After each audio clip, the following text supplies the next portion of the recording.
तो फिल्म की शुरुआत में हमें सिम्बा द लायन किंग को दिखाया जाता है, जिसकी नाला से शादी होने के बाद एक छोटी बेटी कियारा भी थी। सिम्बा की वाइफ नाला जब एक दिन शिकार के लिए जाती है तो अपना रास्ता भटक जाती है। उसे घर का रास्ता नहीं आता था। वो एक गार के नीचे बैठ के इस उम्मीद में कि एक दिन सिम्बा उसे जरूर लेने आएगा। उसकी एक्सपेक्टेशन के मुताबिक सिम्बा सच में उसे ढूंढने जा रहा है। वो अपनी बेटी कियारा से कहता है कि तुम बाकी लोगों के साथ साथ रहना और अपना ख्याल रखना, मैं तब तक तुम्हारी मॉम को लेकर आता हूँ। कियारा बाकी जानवरों के साथ एंजॉय ही कर रही थी कि तभी यहाँ पर रफीकी आ गई, जो मूवी में उसके ग्रैंडपा है। कियारा का दिल बहलाने के लिए वो उससे कहते हैं, आओ कियारा, मैं तुम्हें एक कहानी सुनाऊं। ये कहानी है एक लाइन मुफासा की, जो पहले तो एक आवारा जाना जाता था लेकिन फिर वो एक बादशाह बना। और यहीं से अब असल मूवी का स्टार्ट होता है और हम छोटे लाइन मुफासा को उसके मॉम डैड के साथ देखते हैं। वो बंजर जमीनों में रहते थे। काफी साल बारिश ना होने की वजह से यहाँ के सभी जानवर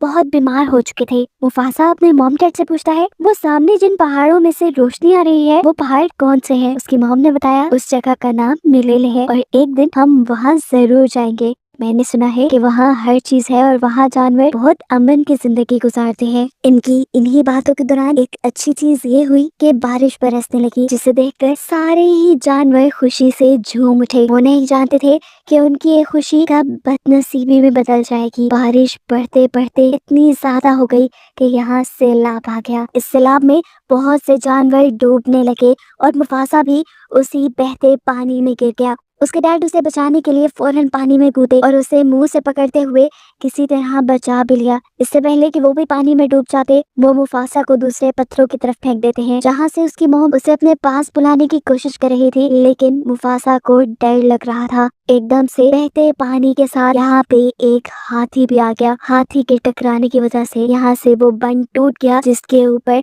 मुफासा खड़ा था और मुफासा एक मरतबा फिर पानी में डूब गया। किस्मत उसकी अच्छी थी कि उसे पानी में बहती एक लकड़ी मिल गई, जिसके ऊपर चढ़ते हुए उसने अपनी जान बचाई। देखने को मिला कि पानी का बहाव मुफासा को बहाते हुए एक छोटे से तालाब में ले आया, जहाँ उसकी मुलाकात होती है अपने ही जैसे एक छोटे लाइन टाका से। टाका ने यहाँ तैरते हुए मुफासा को देखा तो उसने बताया कि तुम्हारे पीछे बड़े बड़े मगरमच्छ हैं।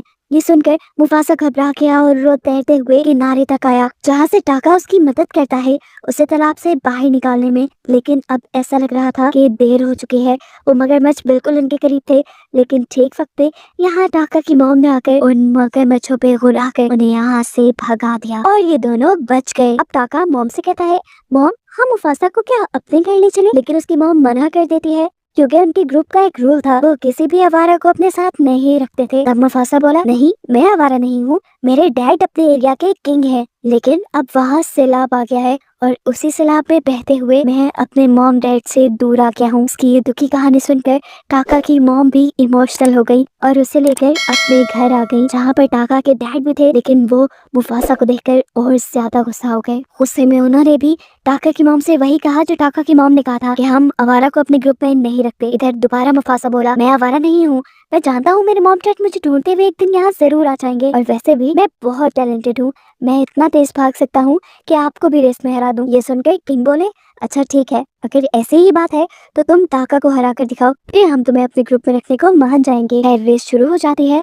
और हम देखते हैं कि टाका की स्पीड मुफासा से कहीं ज्यादा थी। वो आगे आगे बढ़ रहा था। एक पॉइंट तो ऐसा भी आया कि मुफासा गलती से पानी में गिर गया। वो डूबने ही वाला था कि ठीक वक्त पे आकर टाका ने उसकी जान बचाई। जिसके बाद जब रेस कंटिन्यू हुई तब भी टाका आगे आगे था। वो चाहता तो बड़ी आसानी से ये रेस जीत जाता, लेकिन उसे एक दोस्त, एक भाई की जरूरत थी। ये कहते हुए उसने अपनी स्पीड कम कर दी और ऐसे मुफासा को ये रेस जीतने दी। ये देखकर टाका के डैड को बहुत गुस्सा आया कि टाका हार गया, लेकिन टाका इस सबसे बहुत खुश था क्योंकि फाइनली उसकी इस हार से उसे एक भाई, एक दोस्त मिल गया है। वो तो इस चीज पे बहुत खुश था। लेकिन यहाँ उसके डैड उसे समझाते हैं, टाका ध्यान से रहना, ये जिसे तुम अपना भाई समझ रहे हो ये तुमसे तुम्हारा असल भी छीन सकता है। खैर अब दिखाया जाता है कि टाका और मुफासा दोनों ही एक दूसरे की कंपनी बहुत एंजॉय करते थे। जानवरों के साथ खेलते कूदते वो बड़े हो गए। सब कुछ नॉर्मल चल रहा था, लेकिन एक बात जो अब नॉर्मल थी, टाका के डैड ने मुफासा को कभी अपने ग्रुप का मेंबर नहीं समझा था। वो उसे आज तक आवारा ही समझते थे।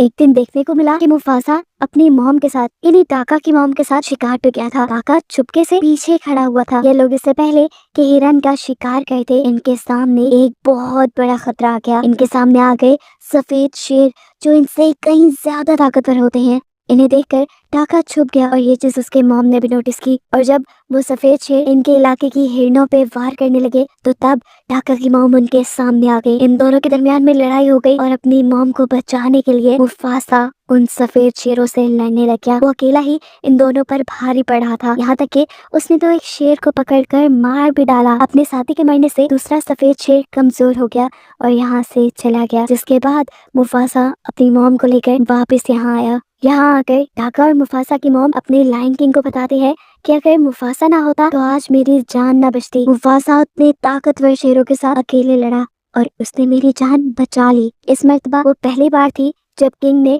मुफासा को अच्छे तरीके से बुलाया और कहा कि मैं तुम्हारा एहसानमंद रहूंगा हमेशा, तुमने मेरी वाइफ की जान जो बचाई है। अभी उसने यही बोला कि मुफासा कहने लगा मुझे हवाओं का रुख बता रहा है कि वो शेर हमसे बदला लेने आ रहे हैं। अगर आप चाहें तो किसी खबरी को वहाँ भेजकर उनकी खबर ले सकते हैं। बादशाह के कहने पर उनका खबरी जब सफेद शेरों के झुंड के पास गया तो वहाँ देखने को मिला मुफासा ने जिस शेर को मारा था वो वहाँ के बादशाह का बेटा था और अब बादशाह के अंदर बदले की आग भड़क चुकी थी। मुफासा को तो वो बाद में आकर मारते। जब उन्हें ये पता चला कि दूसरा शेर उनके बेटे को वहाँ अकेला मरने के लिए छोड़ाया था तो उन्होंने सबसे पहले मिलकर उसी शेर को मार डाला। और इस चीज से मुफासा के ग्रुप के शेर को ये बात पता चली कि वो लोग बहुत ही बेरहम और ताकतवर हैं। साथ ही वो अब अपना बदला लेने के लिए भी इनके पास आएंगे। अब मुफासा के ग्रुप का खबरी शेर वापस आया और उसने बादशाह को बताया कि वो शेर बहुत बेरहम बहुत ताकतवर हैं। हम लोग उनका मुकाबला नहीं कर पाएंगे। हमारे 2 शेरों के बराबर है उनका एक शेर और वो लोग बहुत तेज भागते हैं। जल्द ही अपना बदला लेने के लिए वो यहाँ पहुँच भी जाएंगे। ये सुनकर बादशाह बहुत ज्यादा डर गए और उन्होंने टाका से कहा अगर तुम्हें अगला बादशाह बनना है तो तुम्हें यहाँ से भागना पड़ेगा, नहीं तो यहाँ कुछ नहीं बचेगा और हमारा नामो निशान सब भूल जाएंगे। सुबह का सूरज निकलते ही टाके की मॉम टाका और मुफासा से कहती है देखो पहाड़ों के दरमियान वहाँ जहाँ से रोशनी आ रही है उस जगह का नाम है मलेले। तुम्हें वहाँ जाना है और तब तक वहाँ रहना है जब तक यहाँ का खतरा टल ना जाए, ताकि ठीक वक्त आने पर तुम अपनी सल्तनत दोबारा संभाल सको।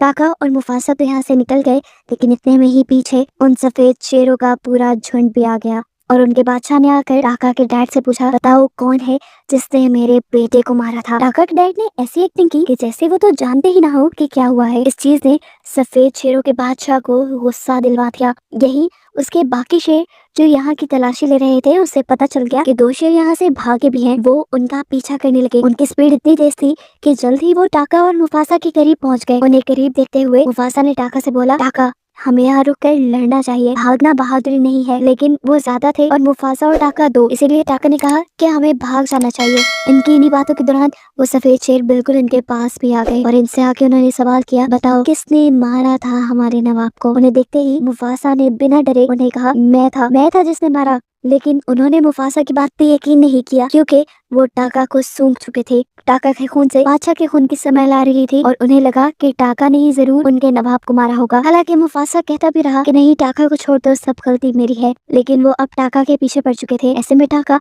मुफासा को लेकर भागा और पहाड़ी के आखिरी किनारे पे आ गया जिसके नीचे अब पानी ही पानी था। इससे पहले कि ये सफेद शेर उन्हें पकड़ते या कुछ करते टाका मुफासा को लेकर पानी में जंप कर देता है। पानी का बहाव इन्हें एक मैदान तक ले आया। पानी से तो अब टाका और मुफासा बाहर निकल आए लेकिन रात होने पे उन्हें बहुत ज्यादा भूख लग चुकी थी। ये लोग खाने की तलाश में घूम रहे थे। तभी उन्हें जंगलों में से किसी की स्मेल आई। उनको लगा कि ये उन्हीं जैसा कोई शेर है। पास जाने पे पता चला कि ये एक शेरनी थी जिसका नाम था सराबी, जो इन्हें देखकर सुख का सांस लेती है और इन्हें बताती है कि हर जगह उन सफेद शेरों का डर बैठा हुआ है। उन्होंने मेरे भी पूरे ग्रुप को मार डाला और बस मैं ही जिंदा बची हूँ। यहाँ पर हम शाजू नाम के एक छोटे से बर्ड को भी देखते हैं जो सराबी का था। सराबी के लिए ये बर्ड जासूसी का काम करता है और सफेद शेरों के आने से पहले ही उसे छुपने का कहता है। एक तरह का उसका बॉडीगार्ड है। हमें पता चला कि सराबी भी मलेले जाना चाहती है जहाँ पर टाका और मुफासा जाना चाहते हैं अपनी हिफाजत के लिए। इसीलिए ये अपना आगे का सफर एक साथ कंटिन्यू करने का डिसाइड करते हैं। थोड़ा आगे जाने पर इन्हें खाने की खुशबू आई। खाने की क्या, ये तो बंदरों की खुशबू थी जिन्हें ये मार खाते थे। इन्हीं बंदरों के अंदर पहली मर्तबा मुफासा को मिला रफीकी। इस टाइम उसकी उम्र काफी कम है, रफीकी को उसके जैसे बंदे बिल्कुल पसंद नहीं करते, वो उसे अपने झुंड से निकाल चुके हैं। ऐसे में ही वो मिला है इन तीनों से। इससे पहले कि ये लोग रफीकी का शिकार करके उसे खा जाते, रफीकी उसे बताता है कि मुझे मलेले का रास्ता आता है। ये बात सुनकर वो तीनों हैरान हो गए। मुफासा ने कहा, सच बताओ? तो रफीकी ने कहा, हाँ, मैं पहले वहीं रहता था और अब मैं दोबारा मलेले ही जा रहा हूँ क्योंकि वहाँ पर मेरा भाई रहता है। भाई वाली बात तो झूठ थी, लेकिन हाँ, उसे मलेले का रास्ता आता था, ये बात सच थी। फिर ये बात जानकर कि रफीकी को मलेले का रास्ता आता है, ये लोग उसे खाने का इरादा छोड़ देते हैं और उसे अपने ग्रुप में शामिल कर लेते हैं ताकि वो उन्हें आसानी से मलेले तक पहुंचा दे। सफर करते करते सुबह हो जाती है और सराबी हवाओं के रुख से पता चलाती है कि वो सफेद शेर अभी भी उनका पीछा कर रहे हैं। सराबी को लगता है कि वो सफेद शेर इनकी नस्ल को खत्म करना चाहते हैं। सराबी इन्हें यहाँ पे रेस्ट करने से मना करती है और ये लोग सफर कंटिन्यू रखते हैं। रास्ते में टाका मुफासा को बताता है कि मुझे सराबी अच्छी लगने लगी है और मुफासा यहाँ पर उसे इम्प्रेस करने के तरीके बताता है। मुफासा उसे कहता है कि मुझे सराबी के जिस्म से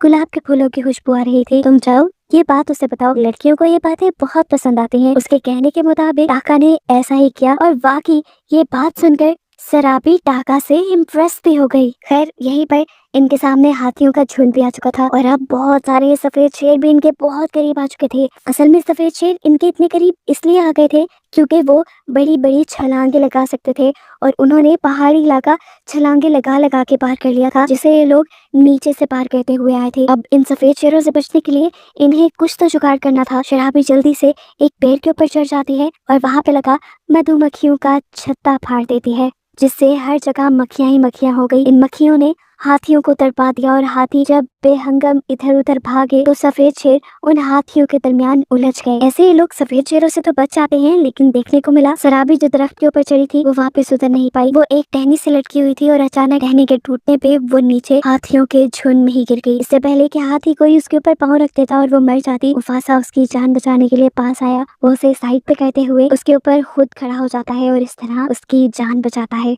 यहाँ देखने को मिला कि हाथियों का जो झुंड यहाँ पहाड़ों पे भाग रहा था, उनके तेज भागने की वजह से पहाड़ों पे बनी हुई ये चट्टानों के मीनार टूटने लगे और रास्ता वो बंद हो गया जहाँ से सफेद शेर इनके करीब आ सकते थे। सफेद शेरों का तो खतरा शुक्र करो टला, लेकिन अब सराबी बेहोश थी। रफीकी फौरन सराबी के पास आया और उसकी गर्दन की कुछ नसें दबाते हुए उसे होश में लेकर आया। सराबी उठते ही ये सवाल करती है, मेरी जान किसने बचाई? और फौरन बिना हिचकिचाए मुफासा झूठ बोल देता है कि तुम्हारी जान टाका ने बचाई। वो चाहता था कि सराबी टाका से इम्प्रेस हो जाए। मुफासा के इस झूठ से तो टाका खुद हैरान था। सराबी बाहर आकर टाका को थैंक्स कहती है। रफीकी जिसने सब सच देखा था, जो सब जानता था, उसके दिल में मुफासा के लिए इज्जत बहुत ज्यादा बढ़ गई क्योंकि उसने देखा था मुफासा बहुत ज्यादा बहादुर होने के साथ बहुत बड़े दिल का भी मालिक था। वो अपने भाई के लिए एक ढाल बना हुआ था। ये लोग अपना सफर अब आगे कंटिन्यू करते हैं और बर्फीले पहाड़ों के पास पहुंच जाते हैं, जिन्हें पार करके ये लोग बस मलेले पहुंच जाते। रोशनी इन्हें अपनी बहुत करीब दिखाई दे रही थी। ये लोग आगे बढ़ते जा रहे थे, लेकिन प्रॉब्लम ये थी कि जैसे जैसे ये आगे बढ़ रहे थे बर्फ में इनके पैरों के निशान बैठ रहे थे।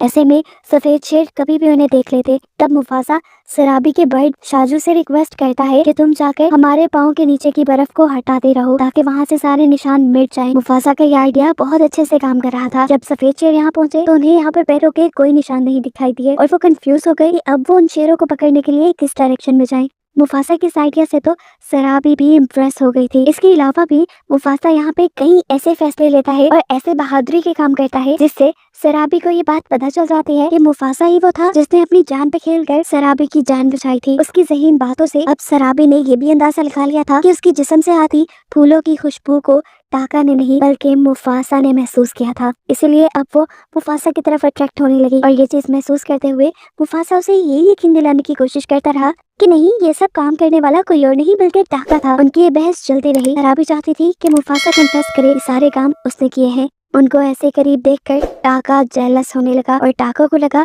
कि मुफासा उसके साथ गद्दारी कर रहा है। उसे अब अपने डैड की वो बात याद आने लगी जब उन्होंने कहा था कि एक दिन आएगा जब ये मुफासा तुम्हारा सब कुछ ले उड़ेगा। अपने गुस्से में टाका को और कुछ नहीं सोचता, उल्टा वो अब सफेद शेरों के पास चला जाता है और वहाँ जाकर उसे कहता है, तुम जानते हो वो कौन था जिसने तुम्हारे बेटे को मारा? वो मैं नहीं, वो मुफासा ही था। मेरी रगों में बादशाह का खून जरूर है, लेकिन तुम्हारे बेटे का खून मुफासा ने किया है और मुफासा को पकड़ने में मैं तुम्हारी मदद करूंगा क्योंकि मुफासा से मैंने भी अपने कई बदले लेने हैं। टाका उससे कहता है, हम लोग मलेले की तरफ जा रहे हैं अगर तुम चाहो तो मेरे पैरों के निशानों का पीछा करते करते हमारे पीछे आ जाओ, वहाँ तुम्हें मुफासा मिल जाएगा और तुम उसे मार देना। रात के अंधेरे में टाका ये जो जाल अपने भाई के लिए बचा चुका था, मुफासा इसके बारे में नहीं जानता था। रातों रात टाका वापस आ गया और सुबह होने पे इन्होंने अपना सफर शुरू कर दिया और पहाड़ी को पार करते हुए फाइनली ये लोग मलेले पहुंच भी गए। इस जगह को देखकर मुफासा की खुशी की इंतहा नहीं थी, क्योंकि वो हमेशा से इस जगह के बारे में अपनी मॉम से भी पूछा करता था और इसकी दिल से ख्वाहिश थी कि वो अपनी फैमिली के साथ यहाँ पे आता। मुफासा ने नोटिस किया कि यहाँ पे सारे जानवर काफी अमन से एक साथ मिलकर जिंदगी गुजार रहे हैं। कोई लड़ाई नहीं, कोई झगड़ा नहीं। उनका ये सारा अमन 1 मिनट में खराब हो जाता है जब ये सारे जानवर अपने पीछे सफेद शेरों के बादशाह को देखते हैं। असल में ये सारे जानवर भी सफेद शेर के बादशाह से डरते थे, क्योंकि इन सब के नाक में एक वक्त में इसने दम करके रखा हुआ था। मुफासा हैरान परेशान था कि आखिर सफेद शेर उसके पीछे आए कैसे। वो तो अपने निशान मिटाते चले गए थे। वो इस बात से बिल्कुल अनजान था कि इस सब के पीछे उसका अपना भाई टाका ही है। यहाँ ये अब शेर बिना वक्त ज़ाया किए मुफासा के ऊपर हमला कर देता है। वो मुफासा से लड़ ही रहा था कि मुफासा ने पहली मर्तबा तो उसे धक्का देके दूर कर दिया और तब उसके सामने आया टाका और उसे सच्चाई बताई कि ये सब टाका का किया धरा है। सफेद शेर को मुफासा तक लाने वाला और कोई नहीं बल्कि टाका ही है। ये सुनकर अब मुफासा का दिल टूट गया और इसी सब में दोबारा उस सफेद शेर ने उसे उठाकर वहां पहाड़ी से नीचे फेंक दिया। ये मुफासा के लिए अच्छा ही हुआ था। मुफासा जल्दी से एक छोटी सी पहाड़ी के ऊपर चढ़ा और उसने यहाँ सारे जानवरों से कहा कि अगर तुम आज मेरी मदद नहीं करोगे तो देख लेना ये सफेद शेर एक दिन तुम्हारे बच्चों को खा जाएंगे। अभी भी वक्त है, तुम सब कमजोर नहीं हो। अगर तुम सब मिल जाओ तो उस सफेद शेर का मुकाबला मेरे साथ मिलकर कर सकते हो। ये सुनकर सभी जानवरों के अंदर हिम्मत पैदा होती है और वो भी अपने आप को ताकतवर जानकर अपना एक ग्रुप बना लेते हैं और मुफासा के साथ मिलकर सफेद शेर से अपना बदला लेने की ठान लेते हैं। अब जैसे ही वो सफेद शेर इनके पास आए, सारे जानवरों ने मिलकर उन सफेद शेरों के ऊपर हमला कर दिया। इधर जो शेरनियां थी उन्होंने मुफासा के ऊपर हमला कर दिया और उसे उठाकर एक पहाड़ी से नीचे फेंक दिया, जहाँ पे गिरने की वजह से मुफासा काफी जख्मी हो चुका था। उसको जख्मी हालत में देखकर इस सफेद शेरों के बादशाह को बहुत अच्छा लगा और अब वो मुफासा को खत्म करने के लिए उसके करीब भी आ गया। जाहिर सी बात थी, मुफासा जख्मी भी था और सफेद शेर ज्यादा ताकतवर भी थे, तो मुफासा उस शेर का मुकाबला करने के काबिल तो बिल्कुल नहीं था। बार बार मार खाता देखकर ऊपर से टाका को भी मुफासा के ऊपर रहम आ जाता है। उसे अपने पुराने भाई और अपनी दोस्ती याद आ जाती है, इसीलिए वो मुफासा को बचाने के लिए अब इस कड़े में कूद जाता है। इस टाइम टाका ने आकर सफेद शेर से कहा, तुम उसे छोड़ दो, उसे जाने दो। लेकिन अब सफेद शेर बिल्कुल भी रहम के मूड में नहीं था। वो तो अब बदला ले ही रहा था। उसने जब दोबारा बदला लेने के लिए मुफासा पे हमला किया तो अब सामने टाका आ गया और टाका भी उसके हमले से जख्मी हो गया। इस शेर से लड़ने के लिए अब मुफासा और टाका को एक साथ मिलकर लड़ना था। ये बात वो समझ गए। उनकी इसी लड़ाई के दौरान ऊपर हमें दिखाया जाता है कि पहाड़ों में बहुत बुरा ज़लज़ला आ चुका था, जिसकी वजह से पहाड़ शदीद हिलने लगे और ऊपर से पहाड़ों की सतह टूट गई। जहाँ पर मुफासा, टाका और वो सफेद शेर लड़ाई कर रहे थे, वो जगह भी टूट गई और ये लोग जाकर नीचे पहाड़ों के पानी में गिरे। मुफासा ने ऊपर से देखा कि इनके गिरने के बाद एक बहुत बड़ा पत्थर भी इनकी तरफ आ रहा था। उससे बचते हुए वो खुद साइड पे हो गया और उसने सफेद शेर को पत्थर के नीचे धक्का दे दिया। कुछ ही सेकंड में ये पत्थर उस सफेद शेर के ऊपर गिरकर आखिर ये सफेद शेर खत्म हो जाता है।